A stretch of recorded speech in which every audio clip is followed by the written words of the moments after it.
Welcome everyone to this panel, and it gives me great pleasure to have on board and on stage our three partners on the Dasra Alliance for Adolescent Girls in Maternal and Child Health. Paresh Parasnis, CEO of Piramal Foundation, Sanjay Kapur, team leader, Health Office from USAID, and Lynn Smitham, co-founder of the Kiawa Trust. As you'll realize from the names of the organizations, they're three completely different kinds of funders slash supporters. We have a corporate foundation, we have an international bilateral agency, and then we have a global family trust.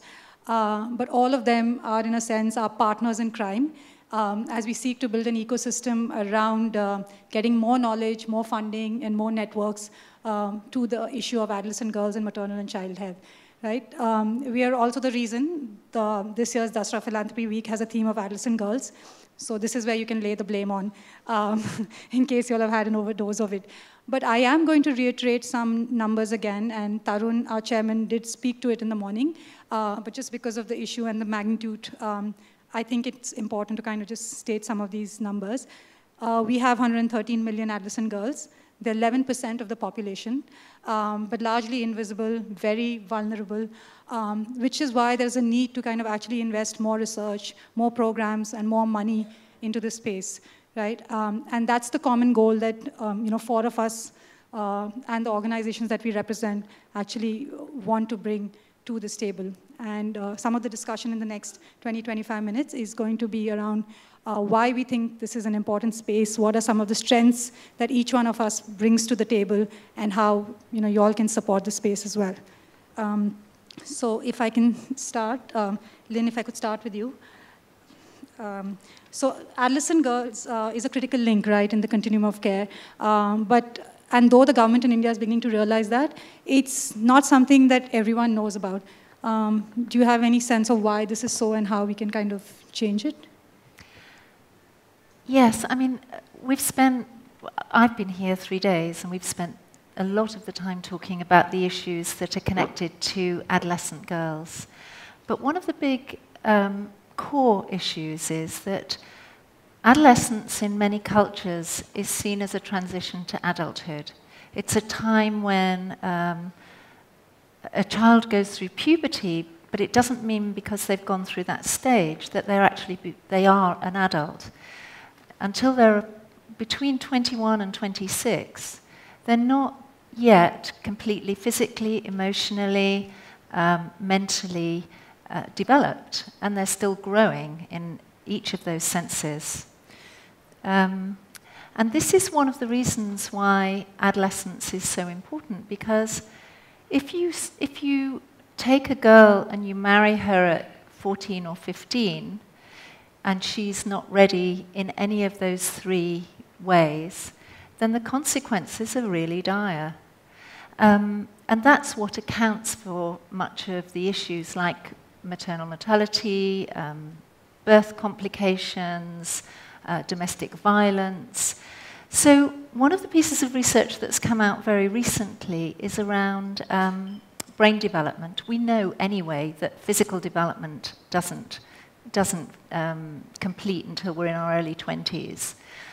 Things like the pelvis is not fully formed, which is why girls are much more prone to things like birth complications or maternal mortality. We know that her body isn't capable of pregnancy because often she's malnourished. And although that's not a consequence of her becoming an adult, it's compounded by the fact that her body needs those nutrients. It isn't just a fetus that needs those nutrients. But then when you turn to this recent research on brain development, this adds another dimension. So apparently, the prefrontal cortex of our brain peaks at puberty, but it's almost as if it's empty. It's empty at that point, or not sufficiently formed. It's the grey matter that peaks at that stage. And actually, it peaks for boys a little after puberty. But it's almost empty or unorganized until the brain, that matter has had stimulus from learning. So it's almost as if when you pour content in, it starts to become more organized. The prefrontal cortex is responsible for self-control, things like empathy, our ability to put ourselves in somebody else's shoes and understand why their perspective might be different, for inhibiting inappropriate behaviors. Now, some of you who've got teenage kids are probably understanding now why things like lack of empathy, no self-control, inappropriate behaviors is sort of pretty much the norm.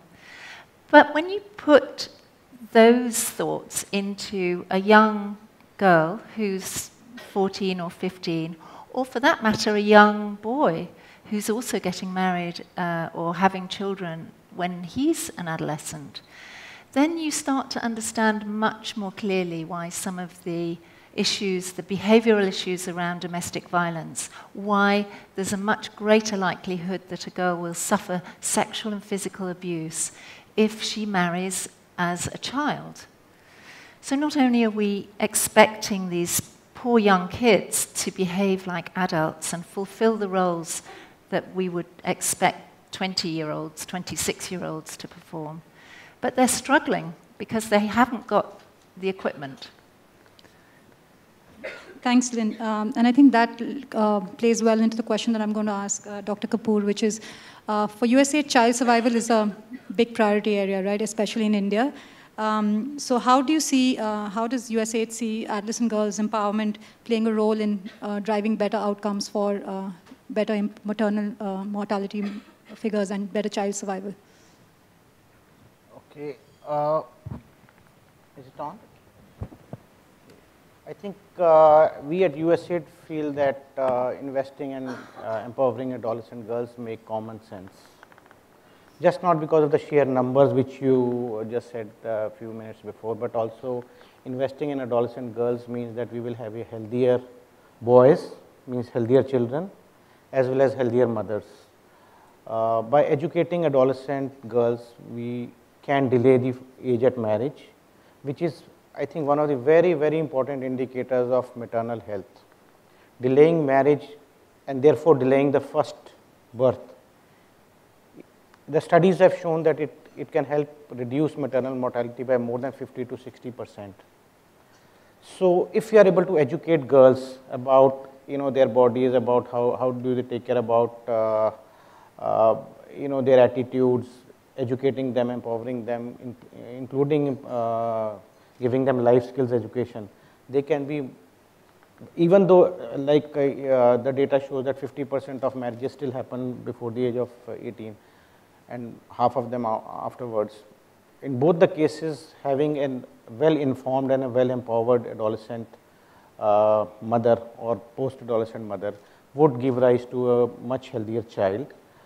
And it's also good for her own health also. So I want to emphasize it's not only for child survival, it is also for her own survival as well as for her own health. Improving her nutritional status means that she will have less anemia, which means that she will herself be healthy, she'll be able to go to school or to college or for jobs or whatever she is doing, she'll be able, even if she is a housewife, she'll be able to do her job much better.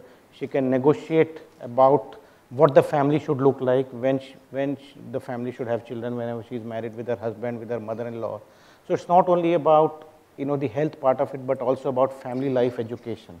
So investing in adolescent health makes common sense to USAID. We are very particularly interested in bending the curve, which Bain and company was mentioning in the morning on reducing neonatal mortality. Many of you may be aware that even though maternal mortality is showing improving trends, newborn health, neonatal mortality in India is stagnant. It is just not moving. Newborn health means death in the neonatal mortality means death in the first month of life. That's where of all the deaths which happen during childhood, 50% of them happen in the first 1 month, and out of them 50% happen in the first 1 week. Out of them 50% happen in the first 1 day. Now that mortality in India is not reducing, even though many girls and women are now sort of delivering in institutions. That's a very, very hard nut to crack. Now, if we really want to bend that curve, as Bain and company were saying, we need to really invest in adolescent girls, in their education, in health education, empowerment, life skills education, and for their overall development. So, in a nutshell, it makes just common sense. We should have you as our PR firm. But Paresh, to that, the Piramal Foundation is doing a lot of work in maternal and child health as well. And what's interesting is that you all use technology really well to kind of reach out to populations that tend to be underserved. Could you speak a bit to the use of technology that you all do in this area? Sure. I think before I talk about the technology and what we use in the field, I think it's absolutely important to remember that a lot of these conversations end up talking about technology. I think the biggest challenge that we have seen and what we have focused on is really getting that technology down to the field and making it work at scale. I think the delivery mechanism, the operating model of whatever we are trying to implement becomes the most crucial aspect. I think technologies work well in proof of concepts and a nice pilot and so on and so forth. But scaling that becomes a huge challenge. I think to talk about some of the technologies we've been using in maternal and child health, I think to start with, if I talk about our health helplines, which is something that we do across 6 states today, we work with state governments under the Rural Health Mission, the National Rural Health Mission. And these are not just call centers. These are health helplines which have trained associates. They have paramedics, they have doctors at the health helpline, which is a 24/7 health helpline. And when a citizen calls up for advice, and these are typically non-emergency situations because you can't handle that on the phone otherwise, all these associates are guided by algorithms that the clinical team has developed. So essentially an algorithm is a clinical decision support system that the team has developed, which is what takes you through various permutations, combinations to finally reach a decision point, and which becomes the basis for the advice or the counsel.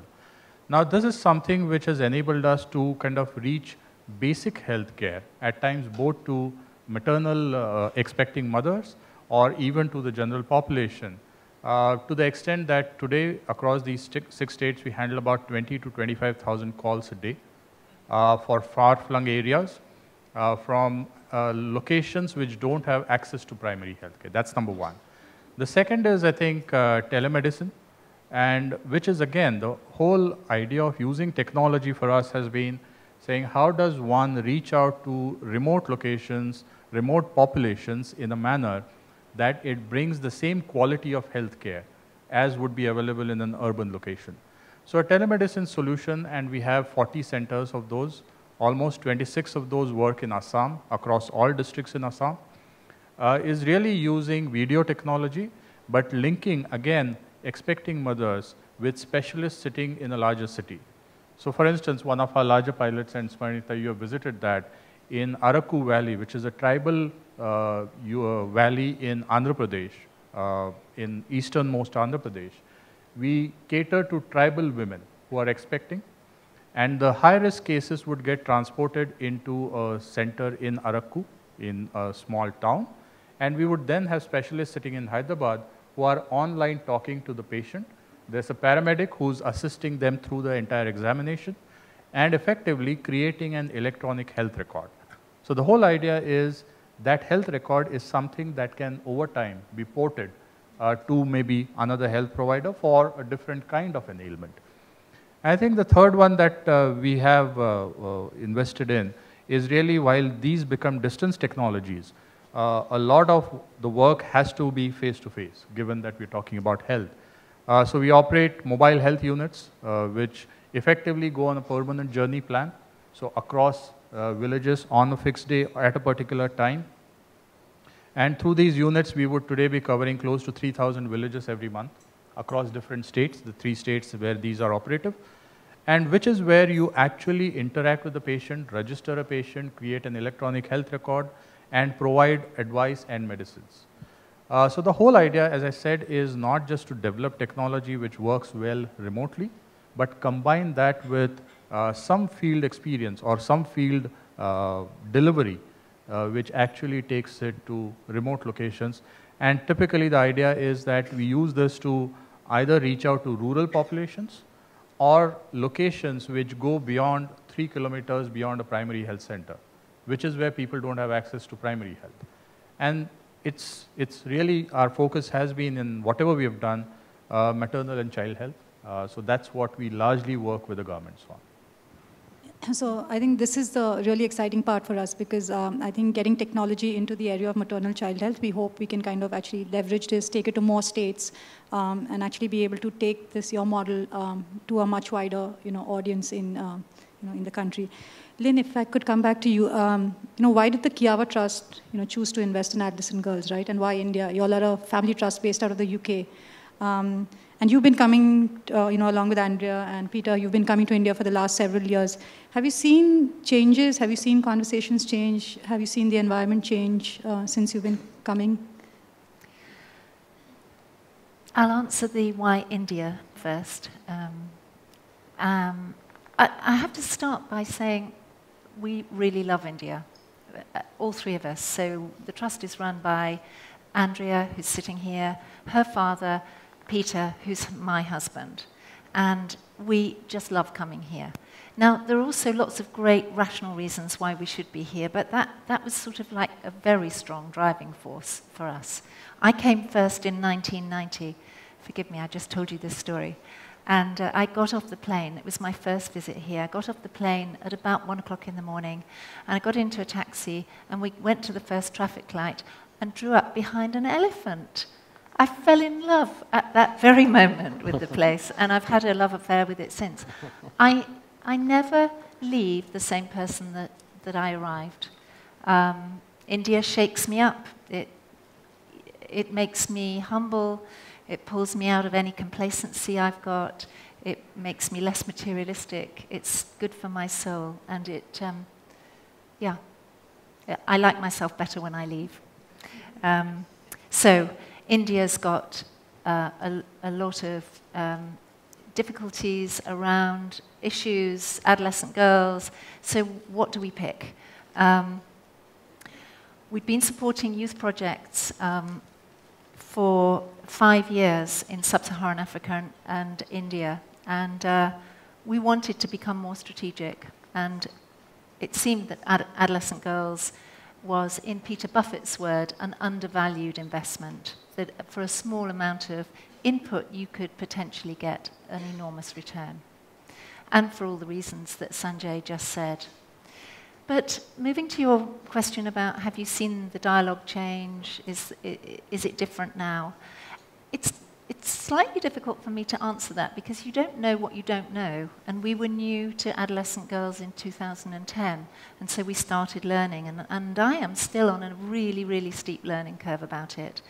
So I'm definitely not sitting here as an expert. You're the ones that are experts in the room who are working with adolescent girls, and I'm learning lots from you. But I was very encouraged to hear Arpan say that, if I caught it right, that adolescent girl work is starting to move into the rapid growth phase. I have to say I wouldn't have recognized that from seeing the work on the ground, because there's loads of great work happening. But there's still a lot of silos. There's not enough dialogue across the sector. There's not enough joined-up thinking. And that's what's going to really make the difference. That's what's going to really get this whole thing to scale. Thanks, Lynn. And Sonvi's telling me that we don't have much time, so I'm just going to skip. No, it's not your fault. We're just going to skip to the last bit, which is, I thought it might be important for the audience to hear what you all think donors, philanthropists, members of this audience can actually do to support adolescent girls and maternal and child health. So, Sanjay, do you want to go first? I think I would like to repeat a little bit what Lynn said, that I would see that the donors, philanthropists, NGOs, private sector also. I want to emphasize that private sector is one of the largest providers of healthcare in India. Private sector as a provider as well as resource partners.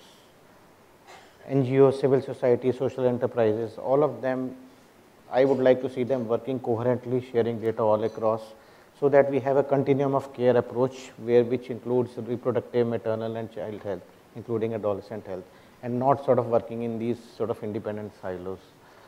Because I represent a donor agency, what I can say that we would continue, that's our commitment, that we would like to continue to support these kind of initiatives from working closely with the government, the private sector, NGOs, as well as social philanthropists and others. So that's what our commitment is, and I would like to we would like to continue that.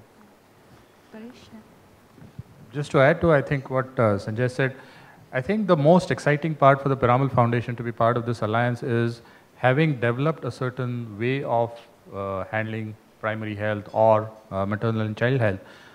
One of our approaches across, and one of our, I would say, philosophies across the foundation has really been that we follow what I call an open source approach. Having developed a certain way of delivering services, whether it's our work in healthcare, in education, in drinking water, we are happy to share that with partners who have the same philosophy, the same belief, and the same objective. And to that extent, I think the alliance gives a platform to kind of expand or make these learnings available, and to work with like-minded partners, whether they are funders, whether they are other foundations. And I think that is, to me, the most exciting part. The other opportunity, I think we talk a lot about public-private partnership. And it takes me back to a recent conversation that I had with Ajit Jangiani about 2 weeks ago, where one of the questions we talked about was, we talk about public-private partnership, why don't we talk enough about private-private partnership? I think, again, that opportunity to work with private organizations, whether they're corporates, whether they're other foundations, I think is something that we should really look forward to. Lynn? To the question about the audience. Yeah, what they could do to support. Yeah. I think there's 4 things, really. I think it's about using our heads, our hearts, our voices, and our wallets. And I think our heads, because there's a lot of evidence in this sector that shows that there are great returns. Our hearts, because by getting engaged in it, the human rights angle of it creates indignance and anger, and that creates motivation to act. To use our voices to raise this topic in the world and get more people to support it, and to speak up for girls who can't yet speak up for themselves, and to use our wallets. Well, that's obvious. Thanks, Lynn. And before I close, I'm actually going to give it to Sanjay, who said that he had something to end the session with. So I've been here for last 2 days, and we have been sort of dreaming and visioning what would we like to do. For example, we have been talking about improving health of adolescent girls. We have been talking about stopping gender-based violence. We have been talking about improving girls' education. Somebody said India is all about numbers. Somebody said India is very big. So I just want to sort of end with a quote here that with all these, complexities and all these grand visions, the question is, and this is a quote I have sort of stolen from somebody, it's not my original quote. So the quote says that the question is, can India do it?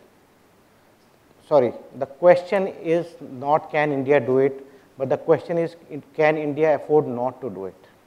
Yeah. Can we afford that we would not sort of take care of domestic violence, or we will not take care of, or we will not address issues of adolescent health or adolescent education and, men-women relationships.